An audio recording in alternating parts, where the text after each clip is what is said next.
Take a look at this. It's our balance meter stick of science. And right now, we have the same amount of weight, the same distance from the center, and it's in balance. Watch what happens when we put twice as much weight on one side. Well, it's out of balance until we put this one over here. And look, 2 times the weight, 2 times the distance. And it's in balance. We can do it with 3 times as much weight. Look, 1, 2, 3 times the distance from the center and 3 times as much weight. And it balances. See, now, whenever the stick moves, notice that every place on the stick is moving in a circle. Now, when a force makes something move in a circle, we call it a twisting force, or a torque. So the torque from this one weight equals the torque from these 3 weights, and they're in balance.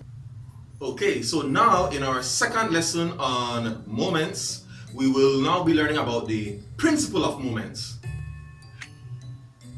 The principle of moments says that the sum of the clockwise moments about any point acting as a pivot is equal to the sum of the anti-clockwise moments acting about that same point. Please note, you have to differentiate between the moment of a force and a force itself. When I talk about the moment of a force, remember, it is the turning effect of the force, and more formally, it is the force multiplied by the distance.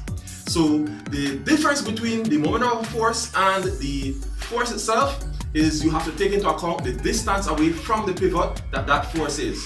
So what that means when it comes to the principle of moments is that the amount of force on one side is not simply equal to the amount of force on the other side of a pivot. Okay? It is the total of the force times each distance that is equal to the total of the force times each distance on the other side. They must add up and equal to the same amount, the clockwise and the anti-clockwise. Okay? So now let's go to Mr. Physics on the whiteboard. Okay, for our first example.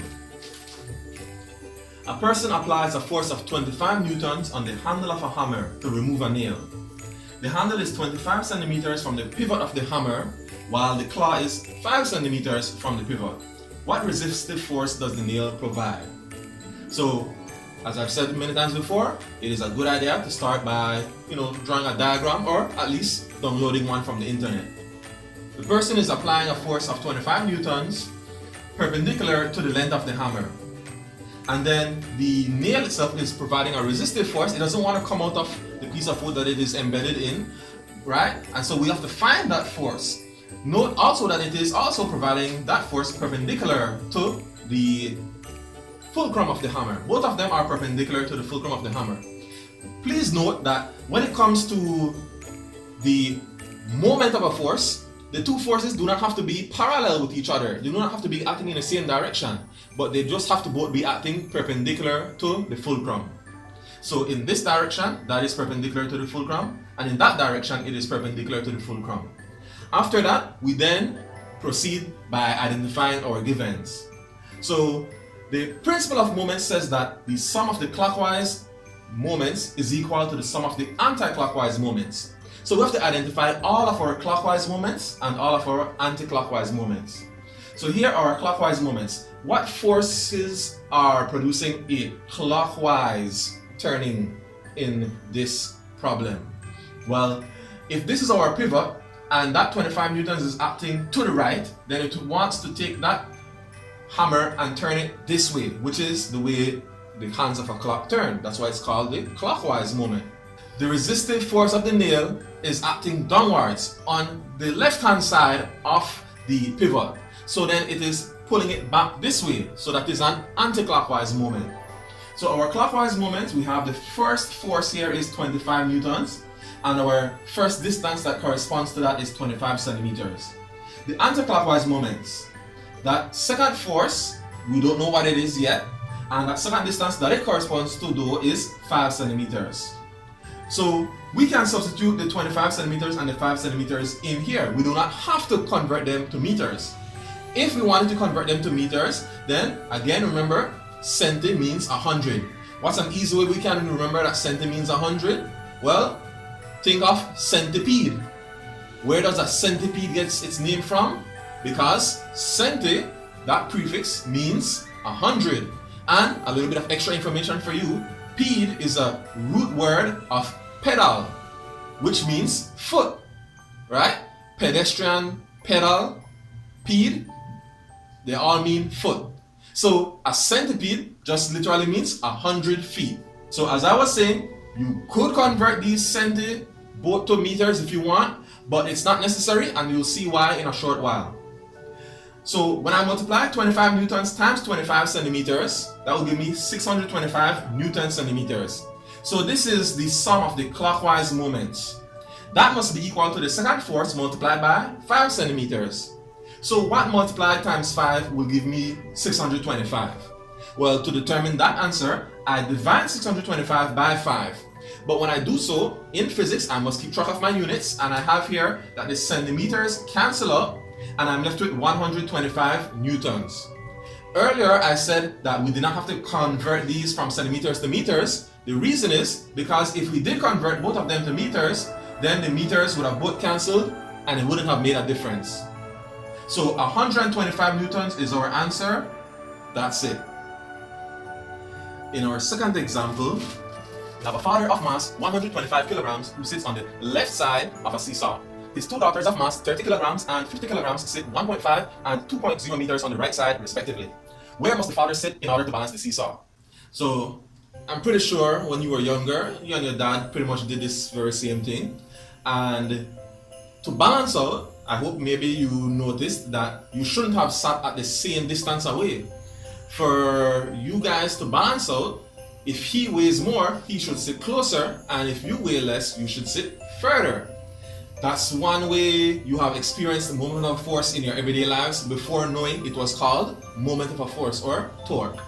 So as always, we should draw a little diagram. So we have here our seesaw in blue, and then the dad in green, he has a mass of 125 kilograms.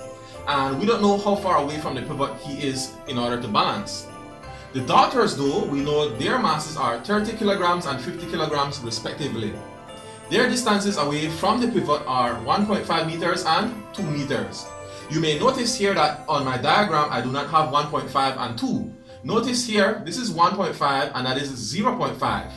Why is this 0.5? Because on the diagram 0.5 is the distance between the two daughters, which means that the second daughter is altogether 2 meters away from the pivot, like stated in the diagram.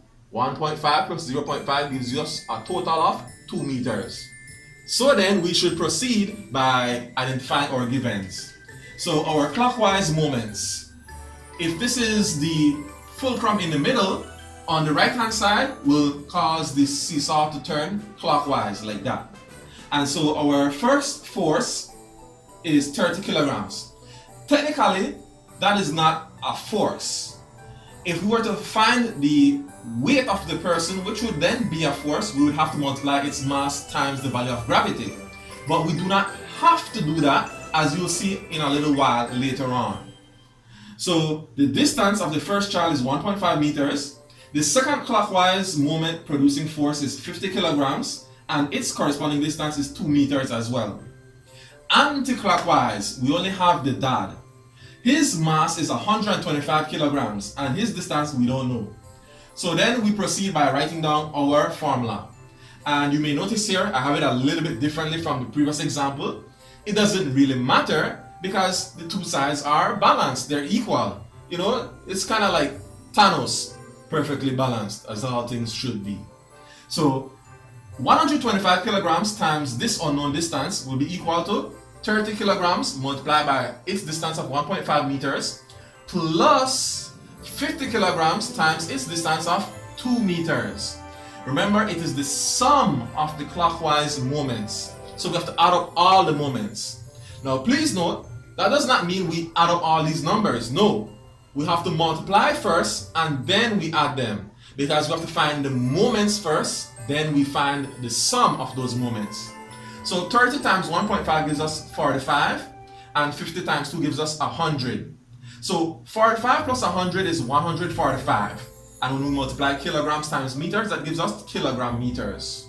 If we add together kilogram meters with another kilogram meters, that is the same unit of kilogram meters. To To find the unknown distance x, when we transpose, we would then divide by 125 kilograms. If we had converted these kilograms to newtons by multiplying by the value of gravity, then this would have been Newton meters, and this would have also been newtons. And so whether you have kilograms or whether you have newtons, they will cancel and you're just left with meters. So 145 divided by 125 gives us 1.16 meters. And that is how far the father must sit in order to balance his two daughters on the seesaw.